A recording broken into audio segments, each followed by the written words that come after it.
The resignation window is being reopened and will be available to 12th of noon, 22nd January 2025. Yes, you heard it right. Hello everyone, this is Dr. Anshu Sharma from Pro Badminton. As we all know, जो last video हमने shoot की थी regarding the NEET schedule of the counselling, उसके regarding हमने ये बताया था आपको सभी को कि ऑल इंडिया राउंड 3 की चॉइस फिलिंग शुरू हो गई है, लेकिन राउंड 2 की कुछ सीट्स ऐसी हैं जो स्टूडेंट सरेंडर करना चाहते हैं।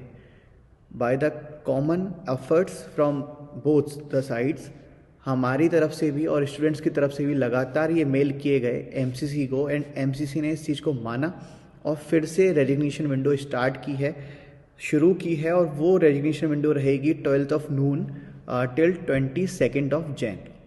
तो आज की कंडीशन में हमको इस काउंसलिंग को किस तरह से आगे लेके जाना है। 3rd round is the last round for the all India counselling, क्योंकि इसके बाद स्टे राउंड होना है और उसके एलिजिबिलिटी क्राइटेरिया भी हमने लास्ट वीडियो में डिस्कस कर लिए थे।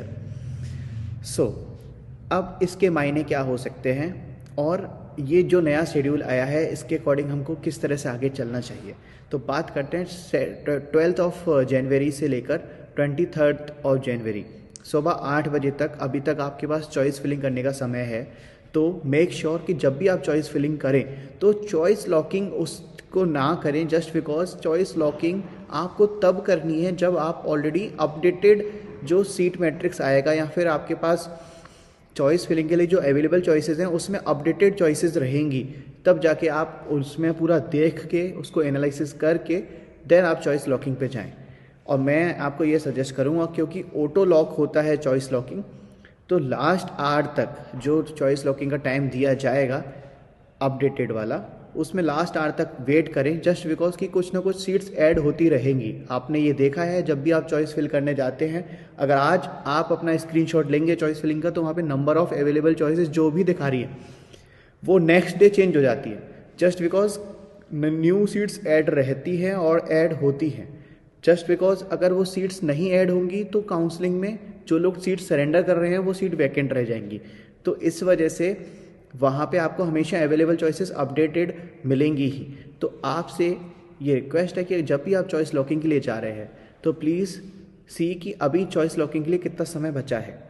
लास्ट आवर में करोगे तो ही फ़ायदा है, और बाई चांस अगर आप नहीं कर पाते तो ऑटो लॉक होता है चॉइस लॉकिंग, वो जो आपने लास्ट सेव करके रखा है चॉइस वो लॉक हो जाएगी। चलिए आगे चलते हैं। 25th ऑफ जनवरी को रिजल्ट आने वाला है 3rd राउंड का, जो कि मुझे लगता है कि कभी टाइम से तो एमसीसी ने कभी दिया नहीं, तो इस बार भी थोड़ा डिले होगा और 25th और 26 27 तक जाएगा। But 26 to 3rd of Feb को रिपोर्टिंग बताई गई है। इसमें एक चीज़ का ध्यान रखना है कि 26 को हॉलीडे है, तो आप जब भी आपके पास रिजल्ट आ जाता है उसको एनालिसिस कीजिए और उसको देखिए कि आपको स्टेट में अच्छा मिल सकता है कि नहीं मिल सकता है। सपोज करो कि आपको स्टेट में मिलने के चांसेस हैं और साइमल्टेनियसली आपकी स्टेट की भी काउंसलिंग चल रही होगी। जैसे कि एग्जाम्पल लेते हैं राजस्थान का। राजस्थान सबसे लेट चल रहा था तो हमने उसी के एग्जाम्पल लिया है। अगर उसकी 3rd राउंड हो जाता है तो बाकी स्टेट्स का भी 3rd राउंड हो ही जाएगा। तो अभी राजस्थान का भी शेड्यूल आ गया है राउंड 3rd का। 22nd से वहाँ पे चॉइस लॉकिंग स्टार्ट हो जाएगी, चॉइस फिलिंग स्टार्ट हो जाएगी। तो आपको अगर आप स्टेट्स में भी साइमल्टेनियसली देख रहे हैं तो आपको अगर कंपेयर करना है कि आपको स्टेट में अच्छी सीट मिल रही है या ऑल इंडिया में मिल रही है, तो ऑल इंडिया में सीट का रिज़ल्ट आने के बाद भी वेट कीजिए और अपनी स्टेट्स की जो भी काउंसलिंग है उसको कंप्लीट कीजिए। अगर आपके पास ऑप्शन मिलता है तो आप रिज़ाइन 3rd राउंड के बाद तो नहीं कर पाएंगे, बट आप ये कर सकते हैं कि आपका जो फीस आपने काउंसलिंग के लिए जो सबमिट कर रखी है वो डिपॉजिट हो जाएगी और आप वहाँ पे रिपोर्ट नहीं करते तो वो सीट फिर वैकेंट मानी जाएगी और वो स्टे राउंड में आएगी। इसके साथ आपको स्टेट में भी अच्छा एक्सपोजर मिल जाता है, तो आप स्टेट में काउंसलिंग कंप्लीट कीजिए। अगर आपको स्टेट में नहीं मिल पा रहा है या फिर आप कंपेयर नहीं कर पा रहे हैं या फिर आपको कोई भी डाउट आ रहा है regarding counselling as well as branches, तो आप डायरेक्टली प्रोमेड की टीम से डायरेक्ट बात कर सकते हैं।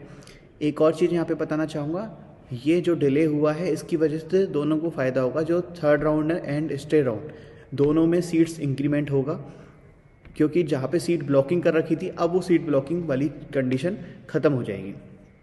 और ये आगे की जो इन्फॉर्मेशन है ये उन कैंडिडेट्स के लिए है जो प्राइवेट में किसी भी स्टेट के प्राइवेट कॉलेजेस में सीट ढूंढ रहे हैं या फिर कोशिश कर रहे हैं सीट लेने की, या फिर एनआरआई कोटे के थ्रू सीट लेना चाहते हैं।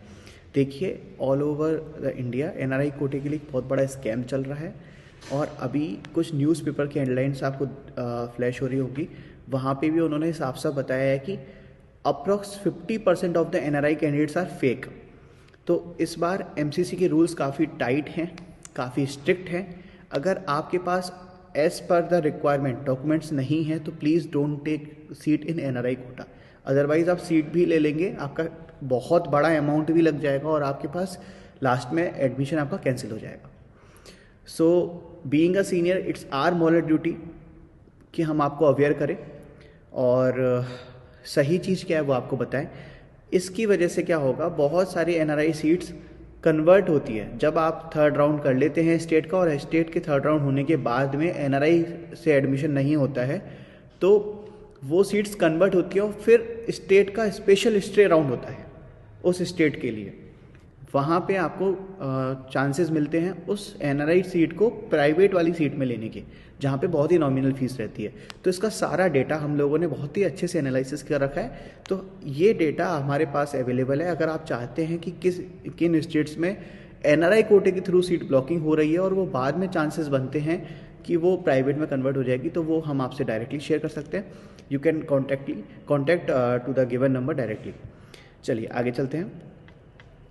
Yes, for the first 10 candidates, we are going to give free counseling sessions. तो अगर आप कहीं भी पूरी काउंसलिंग प्रोसेस में, चाहे आप किसी भी स्टेट से आते हो, whether from south, whether from north और ईस्ट और वेस्ट, आप इंडिया के किसी भी जगह से आते हैं और आपको काउंसलिंग में कहीं भी दिक्कत आ रही है, तो आप गिवन नंबर पे कांटेक्ट करके जूम लिंक मांग सकते हैं। तो जहाँ पे हम लोगों ने सेशन फ्री कर दिया सिर्फ शुरुआती 10 लोगों के लिए। तो उन 10 कैंडिडेट्स से उन 10 कैंडिडेट्स को we will give our expert advice from the expert doctors regarding the counselling purpose. So stay tuned and stay updated. All the best. और हाँ, हम लोग समझदार हैं, तो वो समझदारी दिखाते हुए किसी भी स्कैम में नहीं फंसना है और एक एक्सपर्ट डॉक्टर की ही राय माननी है, जो कि प्रोमेड की टीम आपको गारंटी के तौर पे देगी। All the best.